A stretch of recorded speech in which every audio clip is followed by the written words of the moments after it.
Now we know what needs to be done. The shading on her face needs to come up one value universally, and we have to bring up the darkest values like her hair as well. Let's start with her hair.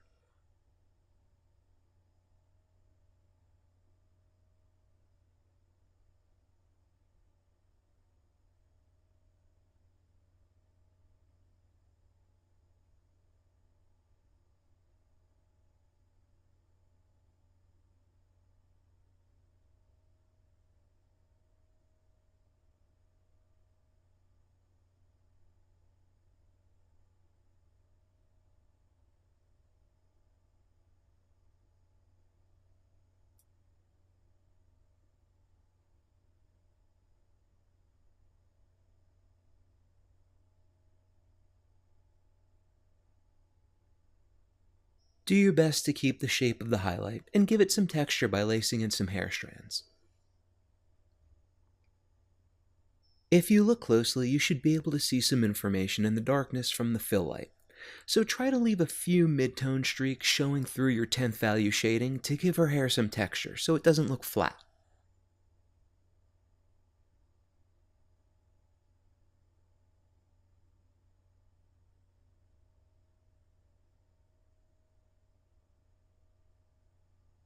Follow the same directions on the right side of her hair as well.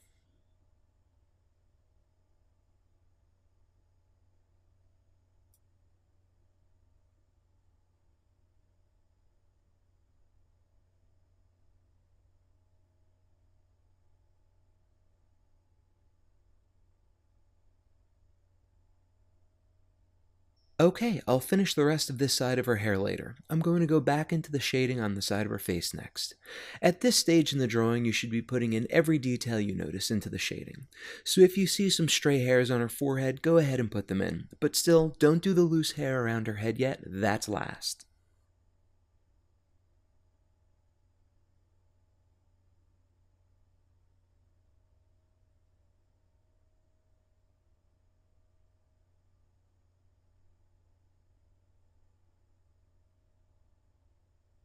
And notice this area is slightly lighter than the top of the shadow.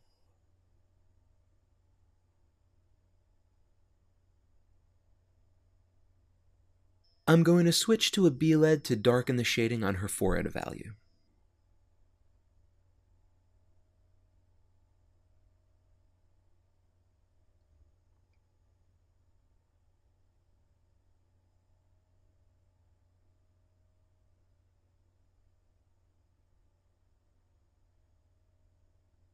I've switched to a 2B lead to darken her eyebrows some more. Mind the highlights, and on this pass, bring the darks up to 10th value. You can use a 3B lead instead if you prefer.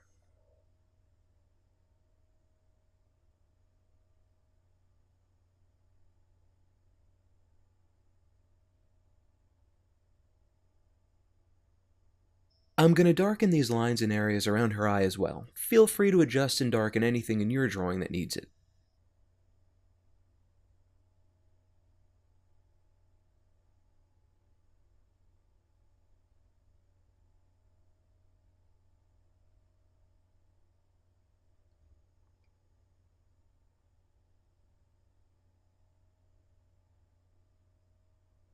I'll bring up the value on the shadow side of her face next. I think a 2B is the right lead for this as well.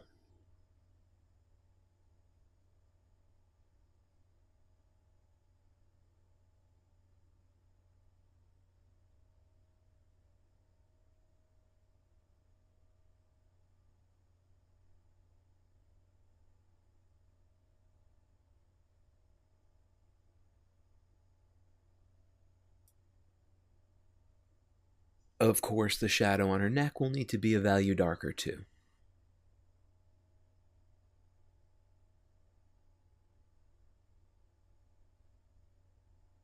The cast shadow from her nose is the only tricky area left to work on. Just do your best to darken it without losing the lighter areas from the fill light that we talked about earlier.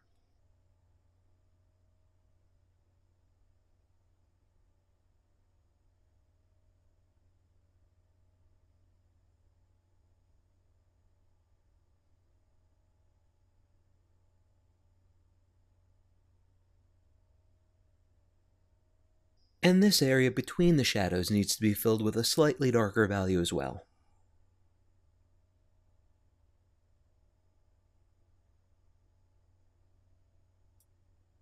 And the triangle of light under her eye also needs to be a value darker.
I'm going to work on the transition from the shadow to the midtone while I bring up the overall value on her neck.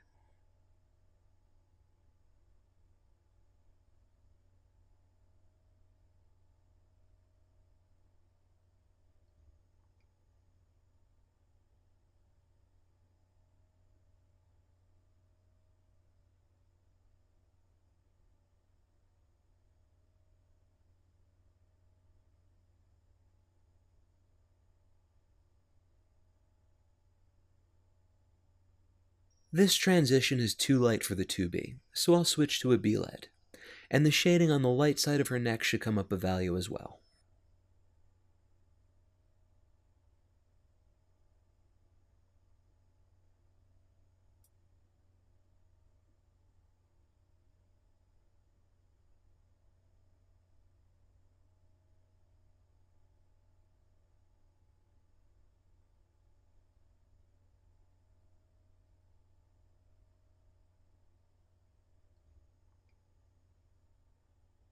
Notice how far back I'm holding my pencil. I want as much control over the pressure as possible.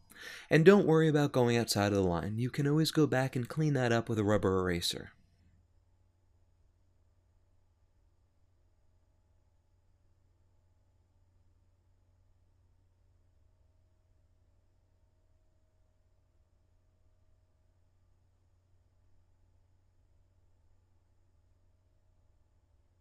And this gradient can be softened into the shading on her chin and cheek a little more.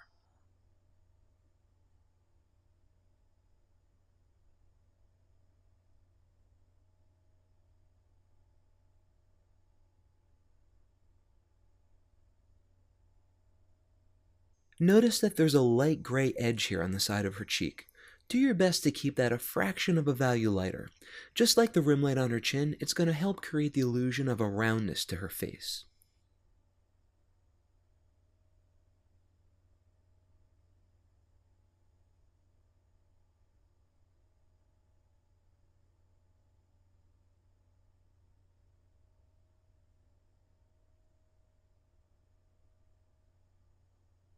Her shoulder still needs to be a bit darker.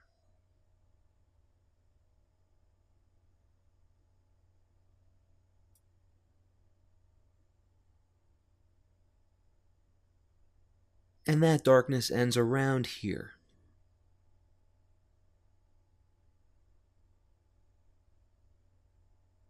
Okay, this is where a liptical shading comes in handy. I want as much control over the pressure as possible. And don't worry about going outside of the line. You can always go back and clean that up with a rubber eraser. I want to soften the edge of the shadow on her nose and really pay attention to the detail and spread of it.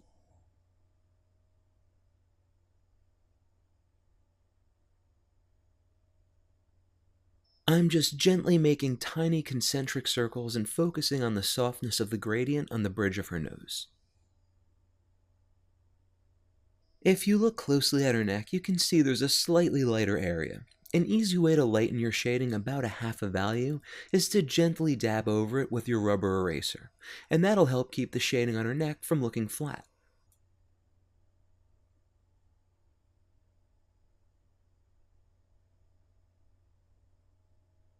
And as long as you have your eraser out, you might as well finish removing the remaining axis lines.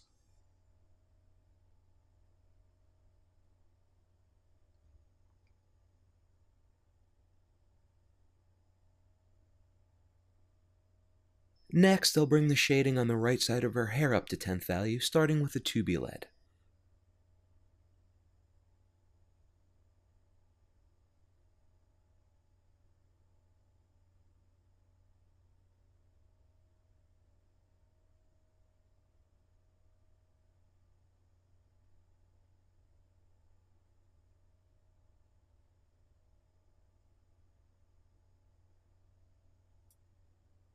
By the way, if you're using wood pencils, make sure they're always sharp for this. It's a little extra work, but you need to have a point on your pencil to get a good hair texture.